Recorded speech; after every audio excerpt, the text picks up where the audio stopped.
Merci encore de nous rejoindre sur notre chaîne Kivu School Media TV, une chaîne qui vous informe de ce qui prévoit à l'Est de la République démocratique du Congo. Ne passez pas sans vous abonner 5 secondes.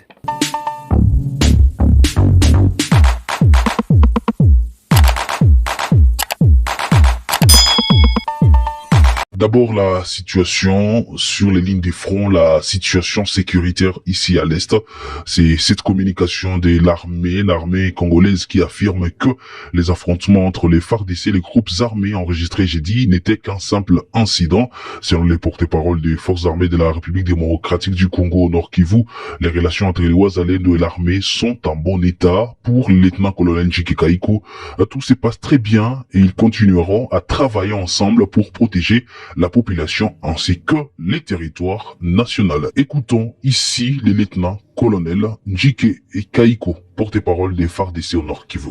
Comme vous le savez, il y a des informations qui circulent, les informations selon lesquelles il y a des mésententes entre les forces armées de la République démocratique du Congo et les VDP, les volontaires pour la défense de la patrie. Et à cet effet, le commandant des opérations au Nord Kivu et au Sud Kivu, le lieutenant-général Falsi Kabwe, a tenu à mettre autour d'une même table le Wazalendo et les responsables des forces armées de la République démocratique du Congo. Il était question de lever l'équivoque par rapport aux incidents qui sont arrivés il y a de cela 2 ou 3 jours. Et l'autorité a expliqué au Wazalendo de quoi il s'agissait. Il s'agit bel et bien d'un incident et il fallait l'autorité a plutôt profité de cette même occasion pour demander, pour dire à la population que les relations entre les Wazalendo et les forces armées de la République démocratique du Congo évoluent très bien et que tous nous n'avons qu'un seul ennemi, à savoir ici le M23/RDF, et qu'il était très important d'oublier déjà ces incidents et de regarder dans la même direction. Vous êtes sans oublier aussi que ce genre d'incidents arrivent aussi, même il arrive des fois que même le Wazalendo entre eux se tire dessus et les gouvernements militaires viennent toujours pour trouver des solutions et pour demander à ceux qui travaillent ensemble. Ce sont ce genre d'incidents qui arrivent dans chaque société. Et là, je vous rassure que tout va très bien. Et les frères Wazalendo ont été suffisamment informés par rapport à ce qui est arrivé. Et d'ailleurs, ils ont réservé une oreille très attentive à l'autorité. Et je pense que nous allons continuer ensemble à protéger notre population, mais aussi à protéger l'intégrité du territoire national. Et puis cette information en bref, une femme et son bébé d'environ 10 mois qui étaient retenus en otage par les terroristes des forces démocratiques alliées à DFMTM ont été libérés jeudi 25 septembre 2024 à Kambaou, en territoire de Lubero, lors des affrontements entre les forces de la coalition FARDC-UPDF et les combattants ADF dans l'est de la République démocratique du Congo. Cette annonce a été faite par le lieutenant-colonel Makazukai, porte-parole des opérations Sogola 1 Grand Nord, qui a également précisé que la femme secourue était retenue dans un mariage forcé avec un cher, l'un des leaders de ces mouvements djihadistes. Les enseignants déplacés du camp des Boulengo situé en périphérie de Goma vivent dans des conditions déplorables depuis qu'ils ont fui les violences dans leurs localités respectives à cause des conflits armés. Moutabazi Abiarem, directeur de l'école Masikilizano qui fait partie de ces déplacés, a fait savoir vendredi que leur situation se détériore de plus en plus.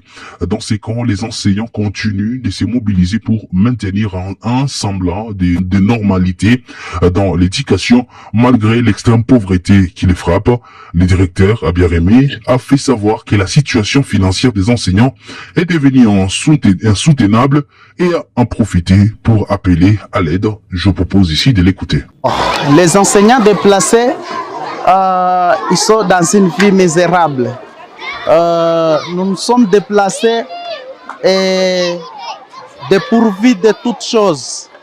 Mais à part ça, les enseignants se donnent pour encadrer leurs collègues, pour qu'ils puissent quand même trouver des bons dirigeants de demain ou bien les remplaçants.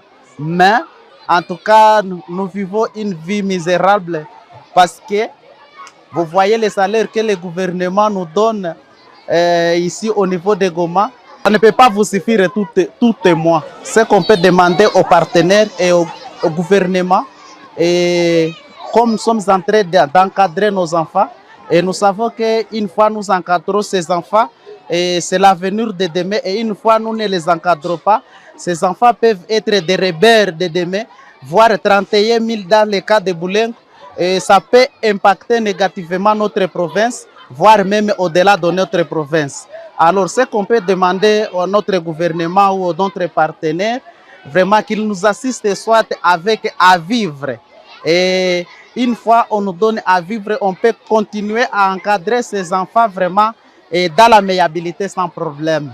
Les agents de l'Observatoire volcanologique de Goma ont décidé de suspendre partiellement leur mouvement de grève afin de permettre un service minimum pour la surveillance du volcan Nyiragongo, Nyamulagira ainsi que du lac Kivu, en particulier dans les golfs des Kabuno.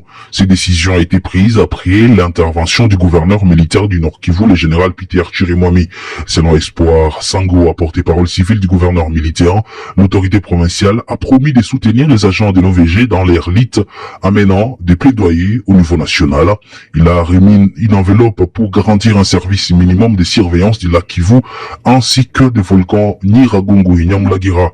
Le gouverneur a également promis de plaider à Kinshasa pour répondre à leurs revendications concernant le non-paiement de leurs primes depuis janvier, reçues dans l'émission Décryptage. Le porte-parole civil du gouverneur s'exprime ici.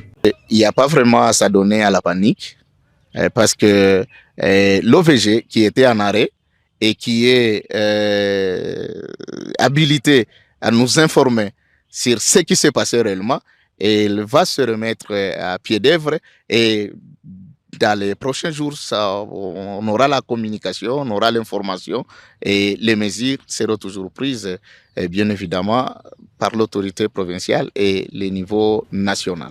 Et ça sera tout pour l'essentiel de l'actualité. Messieurs, dames, merci à vous de l'avoir suivi et excellent week-end chez vous.